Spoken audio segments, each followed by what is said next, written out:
how's it going?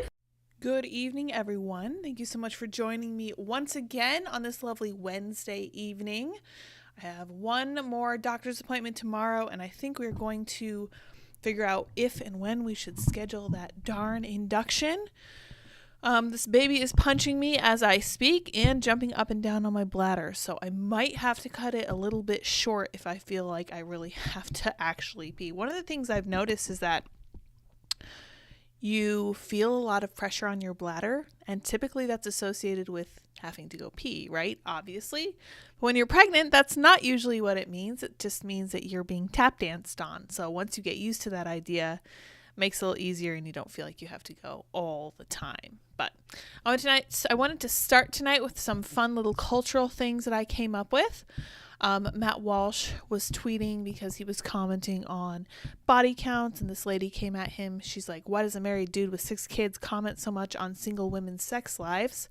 Which is an interesting question, and he has an interesting answer, as you might imagine. We're also going to listen to the tale of the man who heard the missing F-35 go down over his house. He has quite the tale. He is the hero we need and deserve, and you guys are going to like what he has to say. It is unforgettable. Username says, we're just glad you're here. I am too. And as long as this baby's happy, I will be happy with whatever happens. So let's get into it tonight. I'm going to try to keep it light because it gets a little bit dark. Yeah, there's a lot going on, and none of it's really good. So let's just try to have a little bit of fun with it. Okay, so this lady, calling herself the political palm, says, why does a married dude with 6 kids comment so much on single women's sex lives? Because he was talking about how it's a problem societally for women, especially to be promiscuous. And Matt responds, yes, why do I care about the state of society when I am married and have 6 kids? Very strange indeed. And I jumped in, of course, because I always do on Twitter. I cannot keep my mouth shut over there. And I said, yes, why would you, a man with 6 independent direct lines to the future for years to come, plus their future spouses and their future children and their future children's spouses and their future children's children, why would you care about the state of society as a whole? And this is actually something that I've already thought about too, because it's not just about my kids and trying to make them into good people. It's also being pragmatic about the fact that our kids have to live in this society, okay? So the people that we think are crazy, yeah, our kids are going to have to grow up with their kids. We're going to be neighbors. They're going to be friends. They're going to work together. They're not going to be avoidable. They're going to do politics together down the road. And that is kind of troubling. Yeah. And Slater says culture matters, doesn't matter what your family dynamic is. And I said it kind of does when your kids have to grow up in this world. In my instance, I'm not just dealing with my own unborn kid. I have to keep in mind the kind of people they'll have to be exposed to when they're growing up / looking for spouses too. So it absolutely matters. In fact, I think a man with 6 kids has especially a heavy interest in what goes on in the culture. And I'm glad Matt comments on this stuff. Hello, everyone. Hey, Whisper, Psycho Clown, Serenko. Welcome in. Happy to have you. But that's sobering enough. Let's look at this. This is fantastic. I don't know if you guys have seen this.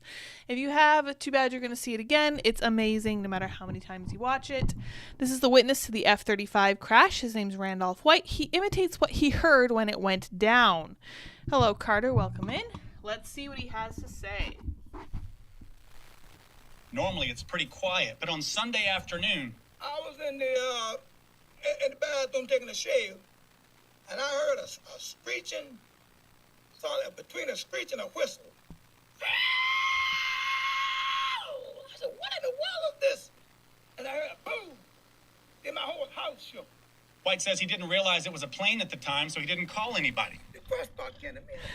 That is amazing. I love it so much. And I think that he should absolutely make a living off that. You remember the guy who went on the news and said, lock up your kids, lock up your wife? Yeah, same energy, same very, very charismatic kind of ridiculous, outrageous approach. Really glad that he was one of the people who got to witness this crazy crash of this F-35. Glad he didn't get hurt. Goodness gracious. Carter says, damn. Yes. Carter wishes he could make those noises, but he can't. Haha. But yeah, I just wanted to share that with you guys because it was, in fact, a bright spot in my day. Everything else, super, super depressing. So let's get right into that, see if we can get it over with. Hopefully somewhat relatively painless. There is some brightness, but we'll break it down. It'll be fine. It's going to be all right, whatever happens. This is from Stephen Miller, who you may remember. He used to work with the Trump administration. He worked on the immigration, if I recall correctly. And his comment on this, and I'm going to read you that tweet too, says the DHS is trying to censor you while fighting in court to protect the personal privacy of criminal illegal trespassers. I don't think he puts that exactly right. The DHS is pushing back against a suit by America First Legal, which is Stephen's foundation, to reveal info on illegal immigrants eyed for enforcement, including gang, cartel, and terror ties, with DHS claiming it could seriously invade personal privacy without serving the public interest. Holy crap. Holy crap. Wow. So let's read this article from Fox. DHS refuses to release data on illegal immigrants' cartel ties, citing privacy concerns. Wow. Don't you wish that they had privacy concerns about American citizens? Because I don't think they do. Okay, so the headline is DHS refuses to release data on illegal immigrants' cartel ties, citing, quote, privacy concerns. The case is related to ICE's arrest and deportation priorities. When I stop and think about what exactly the Biden administration has done with our southern border, I honestly don't know what to make of it because it's so unbelievable to me that we just decided to open this up. We told Texas to remove all their impediments in the Rio Grande. We told Arizona to get rid of their storage box or their like rail car boxes or whatever. They told them they could not have those. So even a makeshift wall has to come down. And now they're saying we're not even going to investigate if these people are actually criminals because it could violate their privacy. This is a good time to remind you that they want to know where your $600 Venmo transaction is going. And they're not worried about your damn privacy. They are going to follow you on social media and end your life over it. And we will be talking about Russell Brand going into it. And we're going to be talking about all of the ways that the government is already invading your privacy, and they do not care at all because they have a goal to achieve.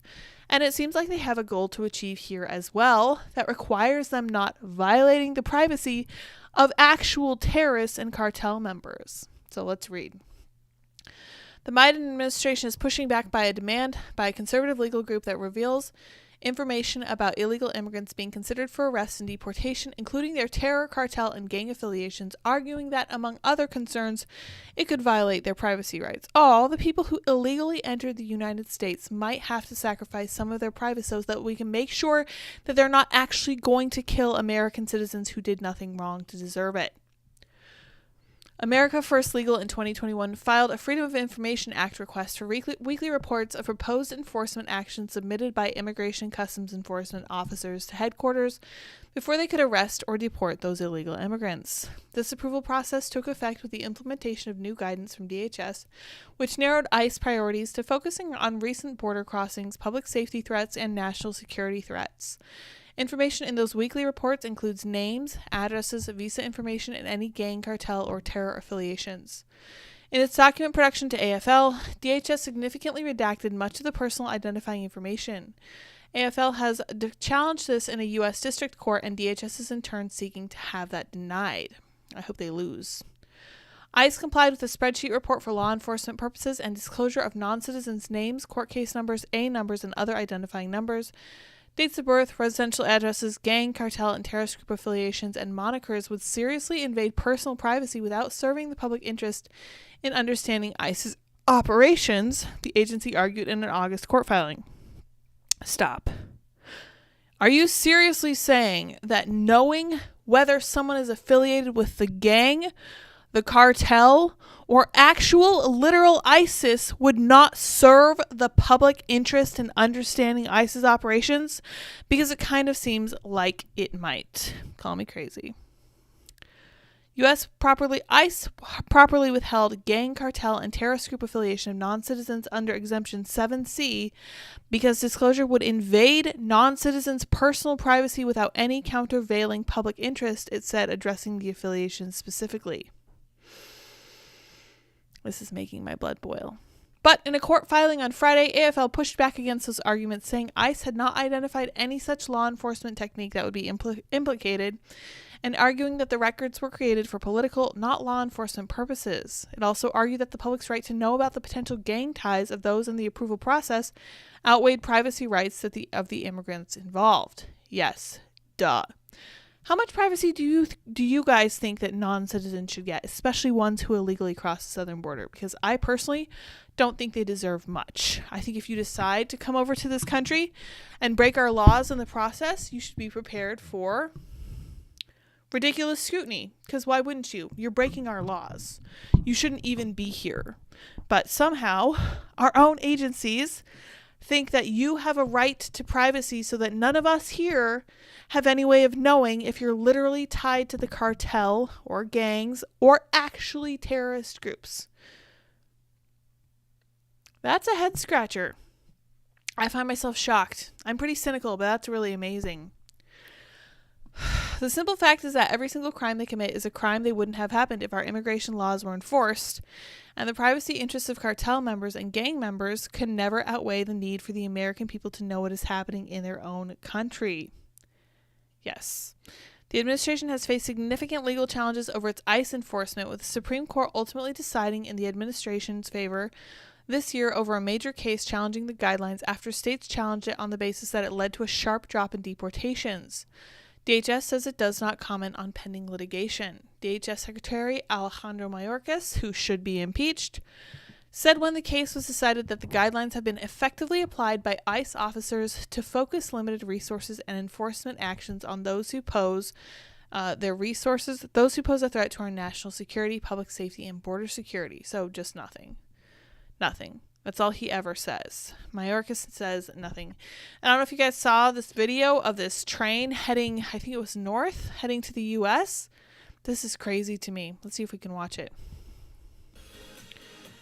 I don't want to watch an ad, but thank you, Fox. That's annoying. I hate ads. Let's see. Patrol Council President Brendan, it almost makes you feel like we have to do what they're doing or plan to do in Italy. A blockade, a little bit different, of course, when you're talking about, a landlocked border here. But I'm just wondering, what do you think of the way Italy is dealing with this? Well, I think that what they're doing is absolutely astonishing. I think that when you look at this liberal government recognizing how bad this issue is, the people of Italy realizing how bad this issue is, and they're actually going to start to do something, yet our government isn't going to follow suit. They're going to put up a blockade because their laws allow them. We can't do a blockade. Even if we stretched our border hand in hand with Border Patrol agents, that group of 2,200 migrants that cross the border, we can't push them back into Mexico. So we can't stop them from coming. We have to take them into custody. But there are other things that this Let's see this train. Yeah, there's the train. Because the New York Mayor Adams and the New York Democratic Governor Hochul are concerned that this is so out of control of the border, especially when it's talking about, This is absolutely crazy to me. And he has a good point about what's going on in Italy, except in Italy, the island itself that he's referring to is actually getting to the point where immigrants are outnumbering Italian citizens.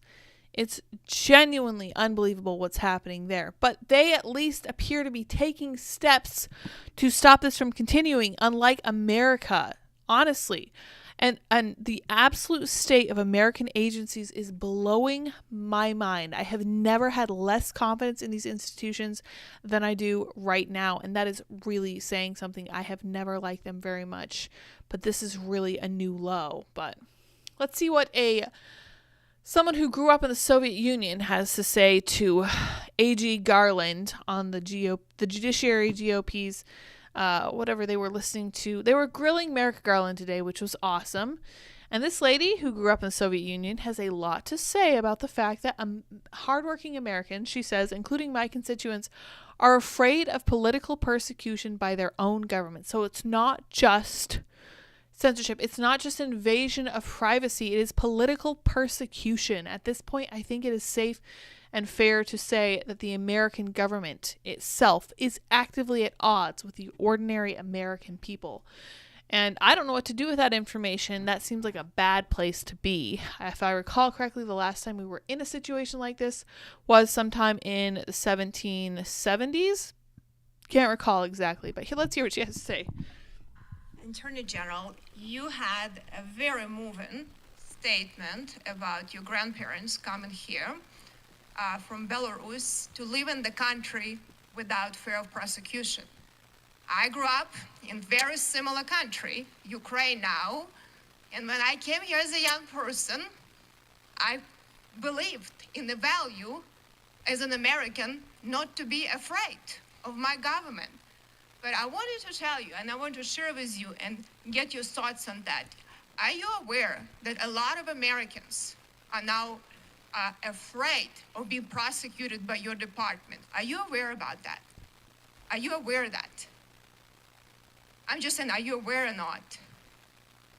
I think that constant attacks on the department and saying No, it's not attacks. Well, let me give you an example. I don't know We talk about January 6th. People. Sorry? Here, there some people came on January 6th. There probably were some people that came on January 6th here, that had bad intent. But a lot of good Americans from my district came here because they are sick and tired of this government not serving them. They came with strollers and the kids, and there was chaotic situation because the proper security wasn't provided. That's a question that was answered really why. Why we debated for 45 minutes on the floor and didn't stop the debate after the people broke into the Capitol. But these people came, they were throwing the smoke bombs into the crowd with strollers with kids. People were showed up, FBI agent to people's houses. You had in my district, in my town, FBI phone numbers all over the district. Please call that. People are truly afraid. I just want to make sure if you're not aware that you are. And this is a big problem when people are afraid of their own government. And I'll share some other things. We're talking about justice system. I don't question, you're probably not a bad person. I don't know you, but I'll tell you, you're in charge of the department. And people right now feel, I look at Durham report and I call on the FISA violations of queries of millions of Americans, right? It's like KGB, but when I read Durham reports, we have this, you have a nice, playbook. First, let's have a special counsel, and then you don't have to answer any questions here. Then, let's extend slow walk investigation on Hillary Clinton, on Hunter. Everything is slow walk. We were very quick on Donald Trump, but you were very slow walk. Then, by the time, that investigation and its statute of limitation expired, and all of your agents need to be tested for amnesia. No one recalls anything. I did not realize what a tear she would be on when we hit play. I'd forgotten how involved she was with this discussion. I had a coworker once who was from Ukraine, and she was very similar in terms of outspoken, direct, forthright, not afraid, honestly, truly a female role model because she's not afraid to say exactly what she's thinking. And I honestly have to give this lady credit because good for her actually speaking up on behalf of her constituents, right? And she's got a point. As somebody who came from the former Soviet Union, she knows what it's like to see persecution from your government of the ordinary people. It should never be the situation in which the government, big bad scary monster, is at odds with a small individual person on the ground level. It should never be the case. Our founding fathers would be furious to learn that this was happening in their country nonetheless. This is never something that should happen here. But here we are. And it is infuriating to me as much as it is to her. Honestly, it sounds like she's much more eloquent about this stuff. She's clearly thought very deeply about it. And of course, she has that personal connection to having lived in the former Soviet Union. And I got to give her credit for that. Someone needs to say this to him. Not that it will make any difference, But I hope that people watching this will hear what she's saying and recognize what exactly the government is up to, because they are not up to anything good. They are not looking out for Americans' best interests. They are willing to invade our privacy. They are not willing to invade the privacy of people who could be actual terrorists who came into our country illegally. That would harm their privacy or something. Really, really, really frustrating. But I'm really glad she said it. I doubt that Merrick Garland is going to take any of that to heart. And I just want to drive home to you guys too. I know a lot of people are Trump fans over here. The reason that Merrick Garland is not on the Supreme Court today is because none other than Mitch McConnell said no when Obama tried to put him in. That man could be on the United States Supreme Court. That should terrify you, and it should make you have a little bit of respect for Mitch McConnell, because there's pretty much not a day that goes by that I'm not grateful that that man is not on our Supreme Court panel. And he is just a sight to behold. Username says Merrick Garland is probably taking notes from how the KGB operates. Yes, and that's something she was mentioning too, and I would not be surprised at all by that, because he was just openly lying about David Weiss and all this other stuff, and no one's ever going to hold him accountable. And at the end of the day, that's a really big problem, because the situation we're in right now is because we chose not to hold our politicians accountable. We let them stay in office until they're 95 years old. We don't care what they say. We don't care what they think, as long as they're in our party. That is not going to fly. It's not working anymore, and we need to change it. So hopefully this is the year that we get some kind of actual change. I don't see it myself. But I think if we don't come up with some kind of alternative to this, we're just going to continue running into this kind of problem.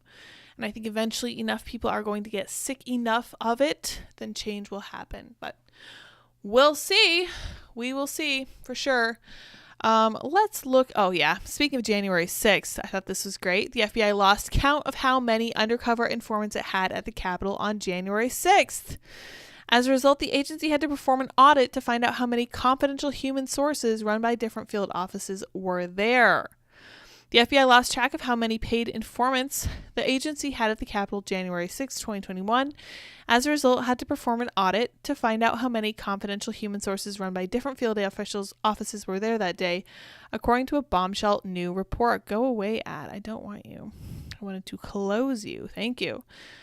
Post-millennial has the most laden site. So many ads, no way to get rid of them. Miranda Devine of the New York Post reported on Tuesday that Stephen D'Antuono, formerly in charge of the Bureau's Washington field office, told lawmakers behind closed doors at a House Judiciary Committee hearing that at least one informant was communicating with his FBI handler as he entered the Capitol. Yeah, is anyone surprised? Because I'm certainly not. He reportedly testified that his office was aware before the January 6th riot that some of their informants would be at the Stop the Steal rally on D.C.'s Ellipse, where the President Donald Trump spoke. However, he claimed that he only learned afterward that informants run by other field offices were also at the Capitol. So, good job communicating, guys. He added that as a result, the Washington field office asked the FBI headquarters to do a poll or put out something to people saying were any CHSs involved, so they could find out how large the FBI's surveillance operations were at the Capitol on January 6th. According to him, responses from FBI headquarters revealed which field offices had planted confidential informants into the crowd, which included at least one paid informant from the Kansas City field office who was in communication with his FBI handler while the crowd surged into the Capitol, saying that they were going in, they were trying to stop some of the action happening, and they left or whatnot. Judiciary Committee Chairman Jim Jordan described his testimony as extremely concerning in a letter written to FBI Director Christopher Wray on Tuesday. Jordan wrote that the testimony suggests that the FBI cannot adequately track the activities and operations of its informants, and that it lost control of its CHSs present at the Capitol on January 6th. This is kind of earth-shattering. Like, this is kind of a huge deal, and I'm losing hope that we'll ever have accountability for this, but I have to say, at the same time, I am very impressed with all the work Jim Jordan is putting in on this. James Comer is really focusing in on this stuff and really trying to get answers and hold people accountable for what happened, especially on January 6th. But Jordan added, the Justice Department Inspector General also identified critical problems in the FBI's CHS program, including the FBI's failure to fully vet CHSs and the FBI's willingness to ignore red flags that would call into question an informant's reliability.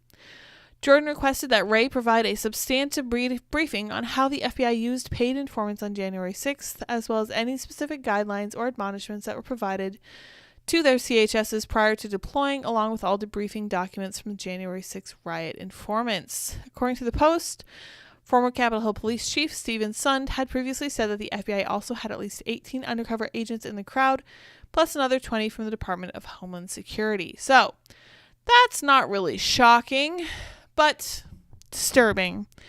I don't love it, and it just smacks of utter incompetence, and I have to say that I'm not a big fan of that, because if they're not snooping on us, spying on us, and trying to control our speech, they are actively dropping people into our midst who are spying on us, and they can't even keep track of those people, and I find that kind of disgusting. I don't know about you guys. Let me see if I can actually block the ads on this. Some sites just will not let you block ads at all, like this one. I'm afraid Fox is not going to let me use it if I block ads. So annoying, but I know everybody got to make money. I understand. Let's read this one next. New York City to consider removing statues of George Washington, create reparations task force amid budget cuts. New York City Mayor Eric Adams said last week that the influx of tens of thousands of migrants will bring a financial tsunami. As New York City is crippled under monumental budget cuts due to a migrant crisis straining public resources, the City Council is planning to consider a series of measures that would, among other things, remove statues of major historical figures like George Washington and create a reparations task force because they have so much money to spend on this stuff. The items are included in New York City's council agenda for Tuesday, September 19th. The council's Cultural Affairs Committee will hold a public hearing on a measure to remove works of art on city property that depict a person who owned enslaved persons or directly benefited economically from slavery or who participated in systemic crimes against indigenous peoples or other crimes against humanity. The criteria would include figures like America's first president, George Washington, Dutch governor, and New York settler Peter Stuyvesant, as well as Christopher Columbus, all of whom have statues throughout the city because they are significant key players in American history. And if we can't come to terms with the way things were back then, that's our problem, not theirs. If the Public Design Commission determined not to remove the work of art, then it would be required to include a plan to install an explanatory plaque next to the work of art. The proposal would also require PDC to consult with the Department of Education to install plaques on sidewalks or other public space adjacent to schools named after a person that fits the criteria. My first instinct when reading about this was to say, we just need the meteorite to come now, but upon further reflection, I think what New York City really needs is about 500,000 more illegal immigrants shipped to their city so that they don't have time to do this kind of thing.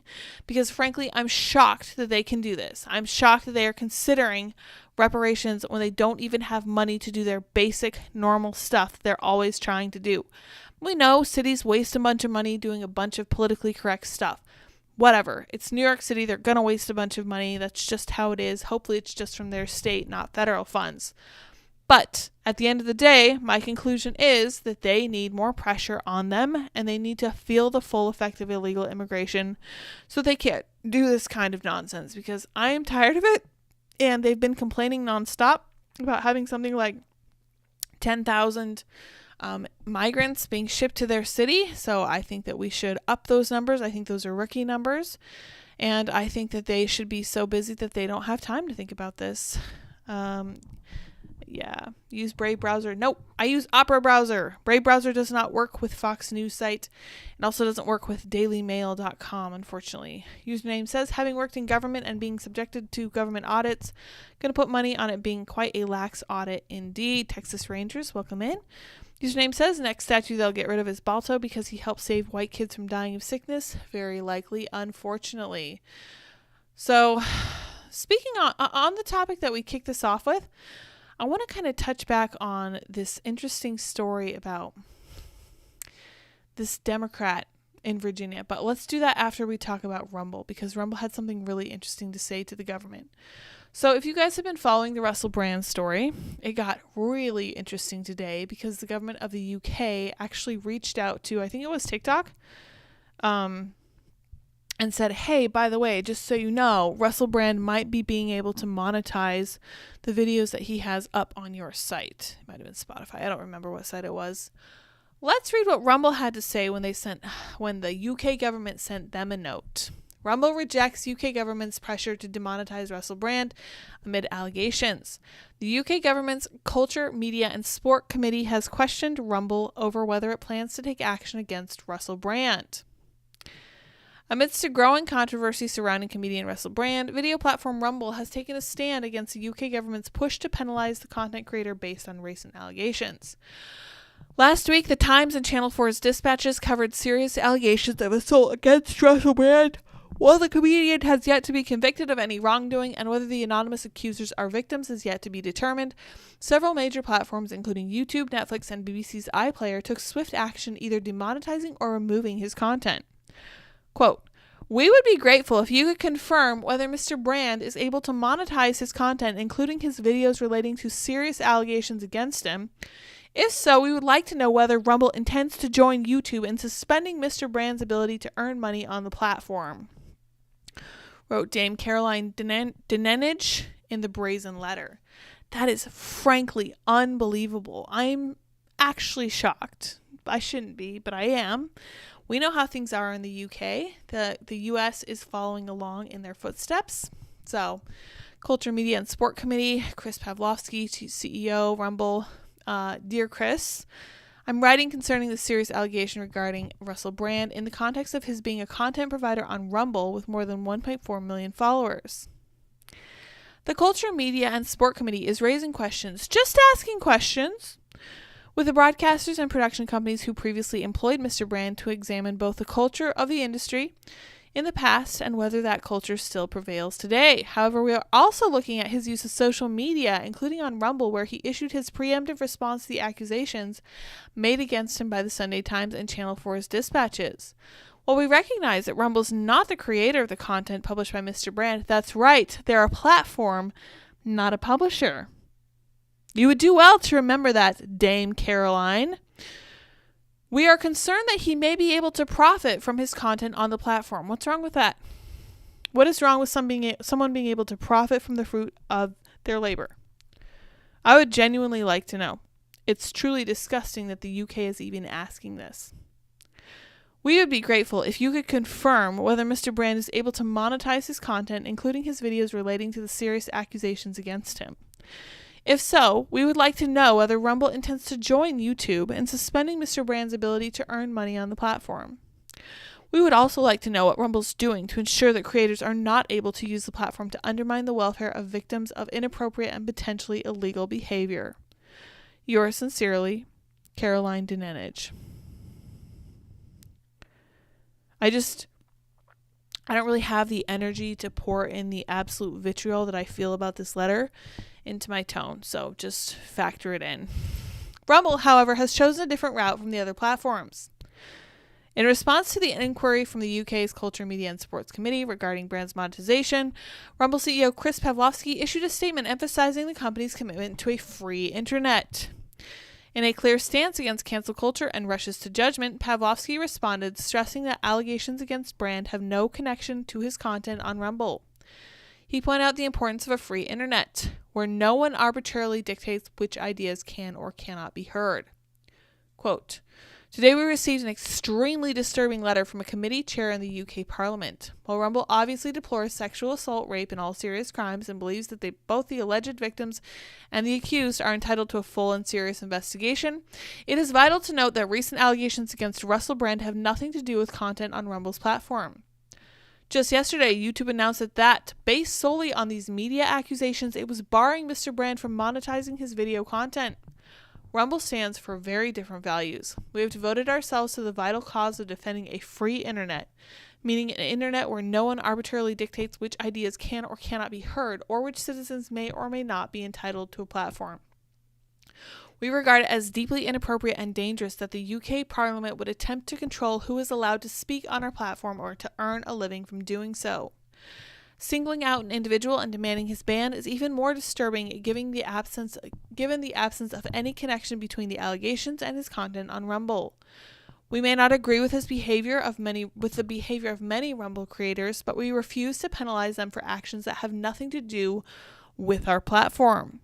Although it may be politically and socially easier for Rumble to join a cancel culture mob, doing so would be a violation of our company's values and mission. We emphatically reject the UK's Parliament's demands. Good. While the letter from Rumble did acknowledge the seriousness of crimes like sexual assault, it underscored the importance of not penalizing creators for allegations unrelated to the platform. He also raised concerns over the government's attempt to influence who's allowed to speak or earn on Rumble, especially singling out individuals based on allegations. Right. The unfolding situation surrounding Russell Brand draws attention to a broader discussion on cancel culture, the role of tech platforms, and the overreach of the government in regulating online content. For now, Rumble remains committed to its principles, rejecting the call to join a growing number of platforms penalizing Brand based on accusations. As the story progresses, the debate over freedom of speech online and the impact of allegations on creators' livelihoods is likely to intensify.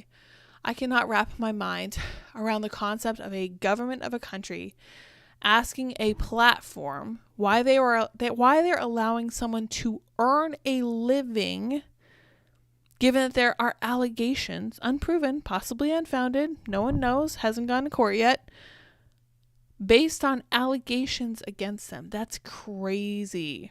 Absolutely crazy. The king is a lizard and BBC is a snake in the grass. Interesting. This has nothing to do with the king, but go on. Whisper says, insanity. It's wild to think the West adopted Nazi tendencies. Indeed. Bill says, I was criticized on Twitter years ago for saying the cartels were moving into LA and Oregon and Seattle. I was laughed at. Now there's fentanyl everywhere. Indeed. Yep. Someone gains traction on the conservative side, or at least not the bat crap crazy side, and accusations of wrongdoing now surface. Color me surprised, right? We were talking about that yesterday because that happened to Joe Rogan. It happened to Tucker Carlson. It's happened to everybody who has kind of flipped the narrative, and especially someone like Russell Brand, who used to actually be part of Hollywood, they are now freaking out about. Like, they cannot let this stand. They cannot let him hold his own ideas. They have to shut him down because he's offering people a way out of the matrix. Speaking of absolute insanity, and then I think I'm going to have to wrap it up because I can't breathe. This tweet from CBS News is fantastic. Check it out. Florida Governor Ron DeSantis is drumming a message of, quote, medical freedom, close quote, that some critics view as, quote, dangerous, close quote. So, holy cow, first of all, thank goodness Siraj Hashmi is putting them on the list. That's nuts to me. Let's see if the Frog of Shame has more upvotes than this post. If the Frog of Shame gets more likes than the original tweet, then your tweet really sucks. Yes, of course it has many, many, many more likes than the actual tweet, which is ratioed 680 comments to 196 retweets. Wild. So, they're saying stuff like this about DeSantis because Trump is not giving them anything like this to fire at. DeSantis is. With Trump, they're saying things like, oh, he's being indicted, he's a criminal, etc. We know it's all a bunch of nonsense, whatever. Ron DeSantis is actually saying, hey, maybe we should let people make their own medical decisions instead of forcing them to do something that they don't want to do because they think it will hurt them. And the mainstream media does not like that. Honestly, I think if the mainstream media doesn't like you, you're on the right side of history. Let's read what the actual article says. Florida Governor Ron DeSantis injects presidential politics into the COVID vaccine debate. Wow, well imagine if Democrat leaders were to, quote, inject presidential politics into the COVID debate, just like President Biden did. Remember that? He was going to stop the virus. As Americans consider whether to take advice from federal health officials and get an updated COVID vaccine, Florida Governor Ron DeSantis is drumming the message that ignited his national political career. Ignore what the federal government tells you about COVID-19. Yes, CBS, that's exactly what he's saying, and it turned out to be correct. So you can go, kick rocks.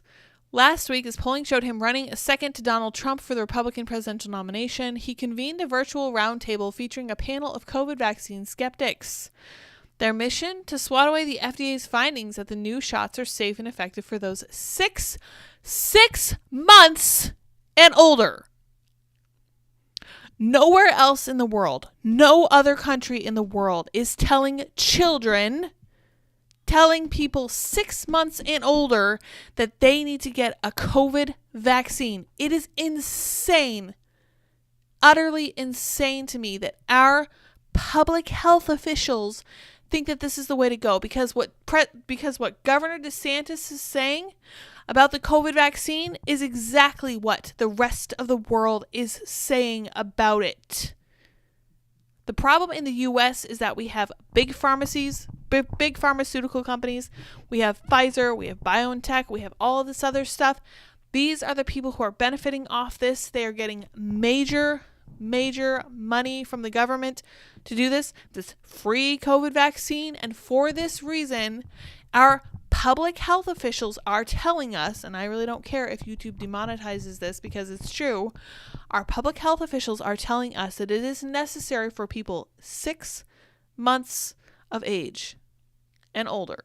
People 6 months of age are like this big, okay? I don't know if you can see my hands. They're like the size of a loaf of bread. They are children so small they are not walking and talking yet. And our public health officials are telling us that those people who statistically never, ever get or spread COVID need this vaccine for an illness that doctors confess they cannot distinguish from a cold or allergies. I think I'm probably so wound up about this because I'm about to have a kid. And if someone comes up to me and says, thank God we live in Florida. Thank God we live in Florida, because I guarantee you that if I lived in a state like Massachusetts, Illinois, Michigan, or some of these other states, people would be telling me that I needed to vaccinate my child once they turned 6 months old. And I would not respond well to that. This is insane to me. CBS News is taking issue with what Ron DeSantis is saying, knowing fully well that the rest of the world holds this exact view. But for them, they are in league with Pfizer. They have to pretend that what he's saying is dangerous, even though it tracks perfectly with exactly what the rest of the world is doing with great success. I just love the concept that freedom is being called by some critics dangerous. Terrifying, isn't it? Let me see if we can find out who said dangerous. Dangerous. Oh, yeah. Okay. Who's it? Salmon. His name's Salmon. Who's Salmon? Daniel Salmon, a vaccine expert at Johns Hopkins who watched the round table, said he took issue with a claim that there wasn't clinical data supporting the new vaccine's safe use. Like the flu vaccine, the primary COVID vaccines went through clinical trials and there wouldn't be time to conduct one every time a new strain emerged, he said. Well, the good news about the new strains is that, as we read yesterday, doctors cannot differentiate between the new strains and the cold. Also, we know for a fact that this vaccine was tested on 10 mice and similar numbers of rats. That was how they tested it. And they're saying that they can't test it on more because they need to get it out fast because there's a new strain, which again, need I remind you, is indistinguishable from the common cold. Blowing my mind. Absolutely blowing my mind. They don't know COVID, Salmon says. They're cherry-picking facts to defend their position, and they don't have the expertise to make those decisions for a large number of people. Governor DeSantis successfully told everyone in Florida that they could make their own decisions. And you know what happened? Not everyone in Florida died. Very few people comparatively died in Florida, although we need to take into account that a lot of older people live in Florida. It felt to me like they were trying to sow doubt, he said, and that's dangerous. It's dangerous to doubt government officials, says Mr. Salmon. Harumph, how dare you doubt public health officials.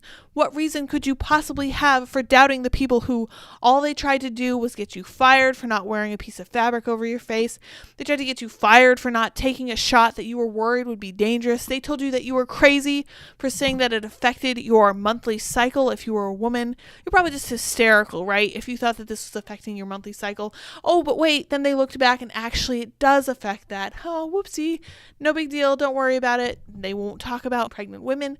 They won't talk about the role it plays in breastfeeding women. I have looked at this stuff because it would be affecting me if I had taken it, and thank God neither Andy nor I caved in and got it. Absolutely wild to me. This is a way for him to exploit the issue, though it may come at the expense of lives of anyone who would listen to him in Florida and elsewhere. Well, it didn't. Good news. What happened in Florida was that it turned out that giving people freedom to make their own medical decisions and not shutting down Georgia and not putting pressure on DeSantis like Trump did, turned out that giving people medical freedom to make their own decisions actually was really good for people. Turned out to be great for the state, turned out to be great for the individual people. Turned out that everyone was fine. Florida could open up again after just like a month and a half of being shut down for all intents and purposes. And yeah, turns out that Ron DeSantis did everything right, and Daniel Salmon can go get stuffed. Honestly, stuffed and served. He's a salmon, but I digress. Really, really upset about it. Anyway, did Biden cure cancer? He has not yet, not that I'm aware. Sorenko says, how many 6-month-olds have died of COVID? None! I bet it's less than the number of 6-month-olds who will have side effects from the vaccine. Yes, correct. Yes, all vaccines have side effects since each person's body/immune system is different. Of course, correct. But I would never vaccinate a child for I would never vaccinate a child for shingles. Let's put it that way, because only people over a certain age are going to get shingles. And there are just people who are not at risk for certain diseases, and those people should not be put at risk of having the side effects from a vaccination that they really don't need. And at the end of the day, that's what we're looking at here. Bill says money talks and parents walk. Absolutely. Username says, I've been on the fence for vaccines for a long time. After watching Candace Owens' A Shot in the Dark series, I've decided against vaccines for my kids. No shame. Oh, and homeschooling them too. Let me know how it works for you. I fully respect vaccines. I know what they're intended to do. I know they do have some positive effects, but I also know that there are, of course, side effects to everything, and it's something you need to take into account. You should always have the option to say, I am not going to do this, right? In fact, I am going out of my way very carefully to choose a pediatrician who will hopefully give us that option, and I can't believe that even needs to be something that I take into account when looking for a doctor in this great, supposedly free country, right?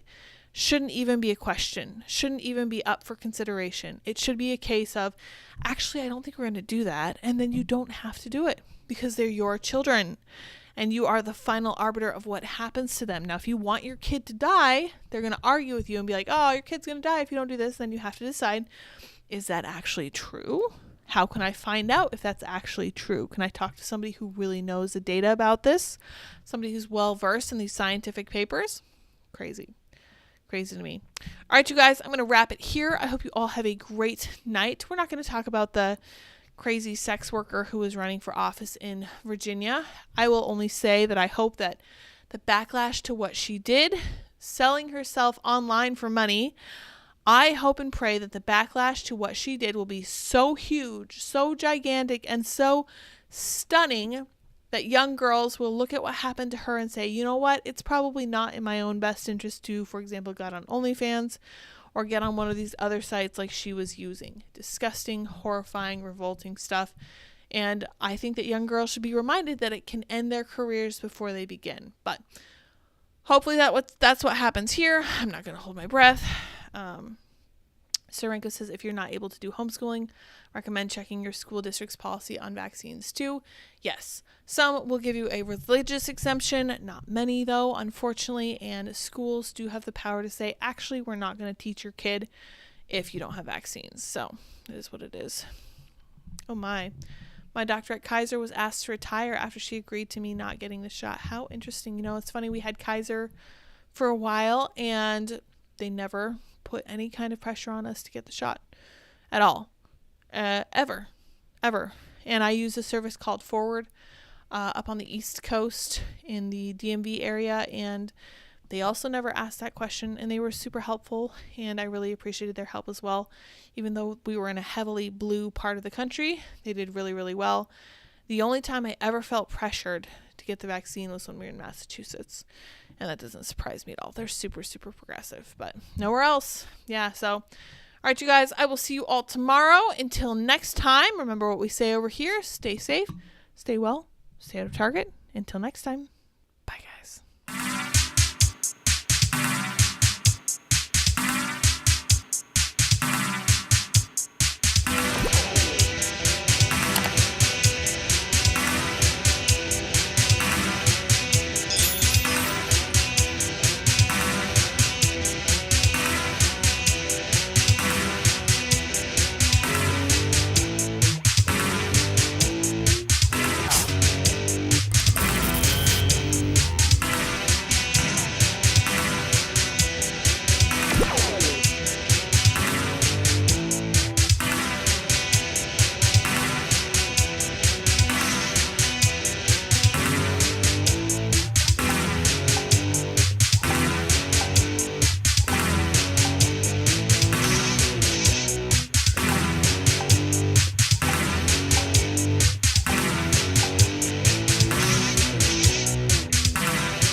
How's it going?